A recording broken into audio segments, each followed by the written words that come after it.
Hi everyone, I'm Reena Augustine and welcome to the Community Impact. The reason behind this show is to bring to you the amazing people who are making a difference in the community. My guest today is Mr. James Martin, who is the candidate for Stretton, and he is a long-term local with a passion for his community. He lives in the South Side with his wife Stella and son Ollie. James has worked closely with Duncan Pegg MP since he was first elected to Parliament, representing community members and organizations, helping them get the assistance and representations they deserve. Having worked with Duncan side by side since he was first elected in 2015, James understands the needs of our community. James worked as an industrial advocate and union organizer supporting working people. With the challenges our community and Queensland now face as a result of COVID-19, James knows that it is more important than ever that we continue the work of Duncan Pegg. James and Labour are united in their plan to invest in Queensland and Queenslanders, creating jobs and future-proofing our state. With a master's degree in governance and public policy from the University of Queensland, James is committed to the advancement of multicultural principles in his local area so that service delivery and policy meet the needs of culturally and linguistically diverse communities. Ladies and gentlemen, please welcome James. Hi, James. Thanks, Reena. It's lovely to be here today. James, I have met you many times in the community events and, of course, our good friend Duncan Pegg's office. So you have been into politics for how long now? Well, I've been in politics, I think, for over 20 years. In fact, I was recruited into politics by Duncan Pegg himself at Griffith University in my first year of university. And I often think how different life would have been if Duncan hadn't got me involved in the first place. So Duncan was a prolific politician, a fantastic campaigner and a brilliant political mind. And he recruited me from the Young Labour Club into the student union campaign that we ran at Griffith University in 2000 and 2001.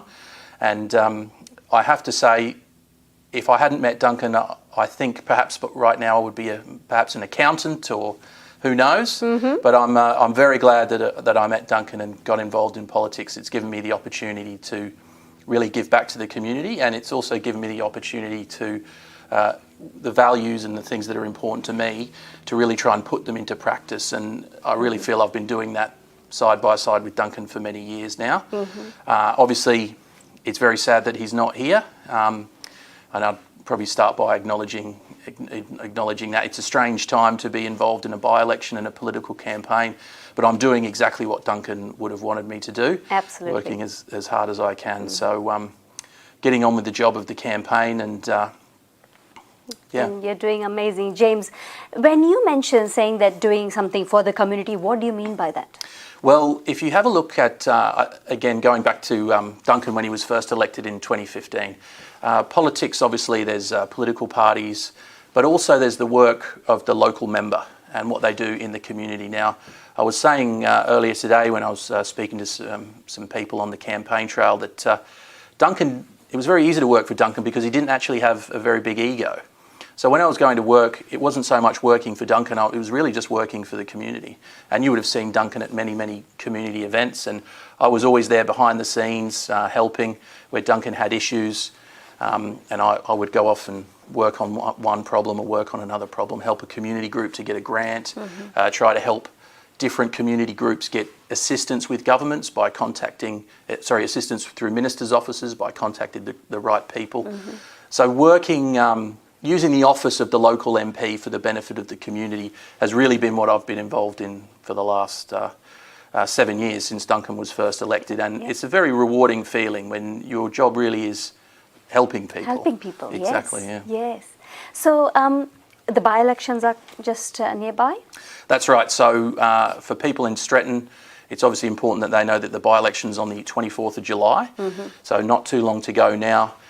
It'll be just an election for Stretton, and interestingly, because of the way it happened, with Duncan passing away in office, the election date was selected by the ECQ, so it's not too far away actually, the 24th of July, and people will have the option of voting in person at the local schools, or alternatively they can do a postal vote They can apply online for a postal vote, and there'll also be pre-polling open at in Leroyd Road in Acacia Ridge, and that'll be open from the 12th of July, so next Monday. James, you are a migrant. Yes, that's right. I just found that out now. I know you for a long time, so tell me more. So my family emigrated to Brisbane from the United Kingdom, from London, in 1989. So I was 8 years old at the time, and my parents made the decision to, like many families who come to Australia, they wanted a better life, and they always say that it's the best decision they ever made. I don't know where I'd be if I was back there in London right now. I'm very glad to be in Brisbane, especially with the COVID situation as well. But I think coming to Australia really gave us some amazing opportunities. And also, my story is very, very similar to everyone's story, in Stretton especially, and you would have heard Duncan say many times, Stretton's the most multicultural community in the whole of Queensland. So my story is very similar to other people's. And one thing I would say, though, it was a little bit easier for me because I didn't have to learn a new language when I arrived. English. Exactly. So made it easier. Absolutely. Yes. So you are a part of the most multicultural part of Queensland. So how does that feel? It feels great. So I really think, working in the Stretton electorate office is fantastic because our group is so multicultural. What you find is we do have a lot more groups and organisations who are based in the Stretton electorate or have members who live in the Stretton electorate from every different ethnicity, every different religion, every different group. They're all here in Stretton, and they're all really working.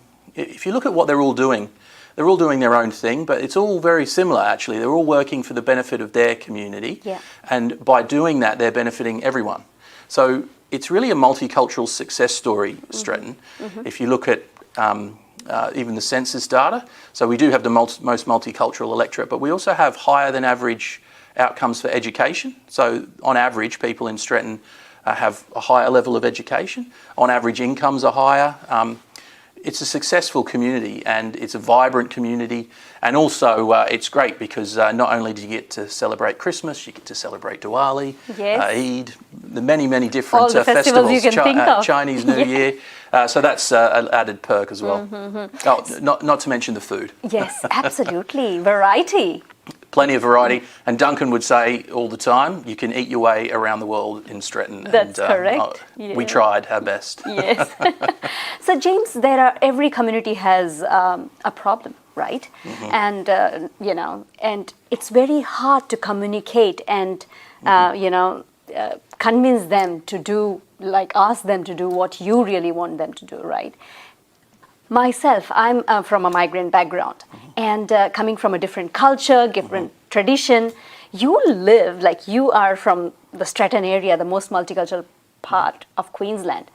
So when a problem arises, how do you look after each culture?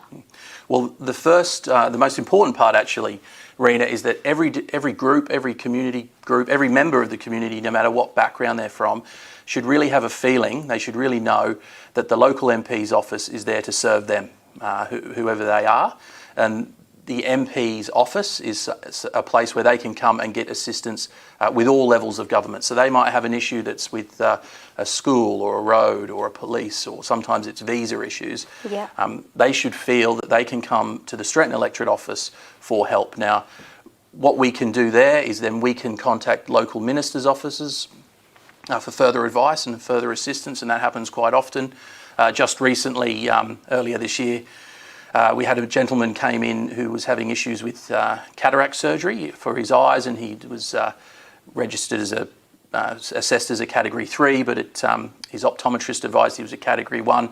And working in Duncan's office, we were able to bring that to the attention of the Minister's office, and they moved things around quite quickly and got his surgery brought forward. So those are things that we can do in the local MP's office, and that we do for everyone. And another aspect of that is of course, providing assistance to people with different language backgrounds. So if they do speak a different language, we do have Queensland Government interpreters who can assist. But quite often they'll come in with their son or daughter or a relative or someone who can help. And there's people in our office as well who can speak a few different languages. We have a Korean speaker and a Mandarin speaker as well. Wow. So should I put it this way, that if the community has an issue, they can come and put that issue to the local MP and he can find a solution, or send him or her to the place where they can find a solution? That's right. It's a bit like a clearinghouse, so it's a central point of contact. And we can't promise to solve every problem, and in fact, that you can probably get yourself in trouble if you promise to be able to solve every problem. But people really deserve an answer, so if you can help, you can provide the correct advice. This is where you need to go. This is the grant that you should apply for. This is how you apply for the grant. This is what you need to do. These are the people you need to speak to. These are the documents you need. All of these things we can help with in the MP's office. And in Duncan's office, we were always very busy, so we had quite a bit of experience with all the different issues that come up. So, yeah, the MP's office is really a central point of contact. Because he was so approachable. He was a people person, so people didn't hesitate to come in. No, Duncan was definitely a people person. Yeah. He had more friends than anyone else I know. And he spent a lot of time. He really enjoyed talking to people and being with people and really learning about them and listening to them, not sort of telling them his thoughts, but listening. And my commitment to Duncan is to carry that on, to try and carry that tradition on, and to carry on how the Stretton office works. And really the philosophy behind it is that the MP, they are a leader, but first they should be a servant. So it's about being a servant of the community. So politics is not easy. No. No, it never has been. No, it isn't. That's very true, Reena. But maybe perhaps it shouldn't be easy. It's a battle of ideas. So we have our ideas in the Labor Party and Anastasia Palaszczuk about how we should deal with COVID and how we should push our economic recovery on. And other people have other ideas, and those ideas are sort of argued about, and ultimately one side wins and one side gets to push forward their agenda. So my question to you, James, is you've been in this world for 20 years. Wasn't there a time when you said, I had enough because this is too much of, negativity? Have you ever felt that way? Maybe sometimes. However, for people like myself and people like Duncan, politics is really, it's a bit like a vocation or a calling. Maybe not as, I couldn't really compare it to a religious calling. That's a whole nother level. But the reason you keep becoming drawn back to it is because you want to contribute to the community. You have strong and passionate ideas about what you think will benefit the whole community, about what is good for working people, what's good for families, about how government should spend the money that they have in their budgets for the benefit of everyone. And many people probably wouldn't want a career in politics, but if you're drawn to it, you'll keep getting drawn back to it over and over again. So the positives outweighs the negatives? Absolutely, yes. That's a very good way of putting it, actually, Reena. There are some negatives, but the positives definitely outweigh the negatives overall. All right. James, if people want to get into politics, people are scared, to be honest with you, especially the migrant communities, because we think that, will we get a fair chance, right? Whom to approach, how to get into it. So what would you suggest them? How can they start? I think this is a very interesting question, and it's actually something I've been talking about quite a bit lately on the campaign. As I've been campaigning and speaking to families, especially multicultural families, what you find is a few things. Number one, especially in Stretton, quite often their children are very successful. So you'll have doctors, lawyers, engineers, IT professionals, business owners, and their families have really led them down that track, looking for success and security. And politics perhaps hasn't really been part of that conversation, whereas I think it really should be. I think if there's any mums and dads watching, and maybe their kids, they've got a little bit of a passion in them about politics, that you could encourage that passion and get them involved in their local branch of their local political party. Obviously, I would prefer they would come to join the Labor Party. I think that would be fantastic, the Stretton branch. But that's the first stage that you get involved in, is your local branch. And local branches are really just little meetings where people discuss and debate policy. They get together. They also support campaigns like my campaign at the moment, and my local branch is fantastic. There's, I think, over 60 people, and it's very active, and they're all helping along on the campaign. So that's the first step, is getting involved in your local branch. But I would say it's probably not something you can force someone into. No. But if you see a little inkling there that they've got a passion for politics, encourage them to get involved. I have seen Duncan posting about the young school kids going to Parliament and visiting. Yep. So tell us more. So anybody can go and visit Parliament? Yes, absolutely. So Parliament is a public house. Actually, during any question time, if you would like to go to Queensland Parliament House, you can go, you sign in, and you can go and sit in the viewing gallery and watch the MPs argue in the chamber. Sometimes it can be very interesting. So I'd encourage anyone to go along. But Duncan and myself used to give, and will still continue, hopefully, to give school tours. So the local school children will come to Parliament House, and we'll give them a tour of the Red Chamber and the Green Chamber and all of the Parliament building. Wow. And yeah, it's a fantastic place, and we've done countless school tours, and Yes. the kids always do find it fascinating and interesting when they come to Parliament. I thought that it's a very good way of introducing the kids that, hey, look at this is how the country is running. Absolutely. Right? There's another program that's also very good, and it's called the YMCA Youth Parliament. And that's open to school children who would like to apply to be involved. And basically, a young person is selected from each electorate in Queensland. They apply through the YMCA, and you can go on the YMCA website there if anyone's interested.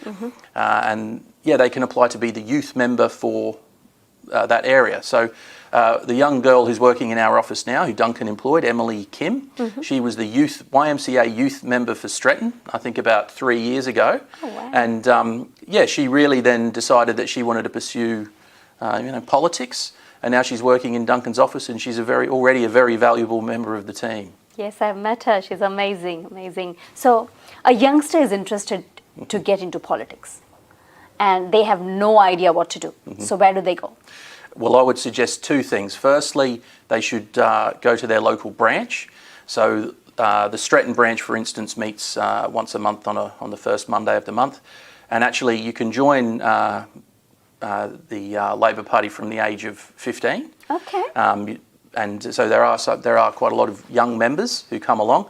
That's the one way of getting involved. Another way of getting involved is through Young Labor, and these are very active at the universities. There's Young Labor branches, and they do their own sort of campaigns as well, often involving the student union. So those are the two ways to get involved. And all you really need to do is to email your local MP, to check which party they're from. You probably want to email someone. If you're interested in joining the Labor Party, you should email a Labor MP. Yeah.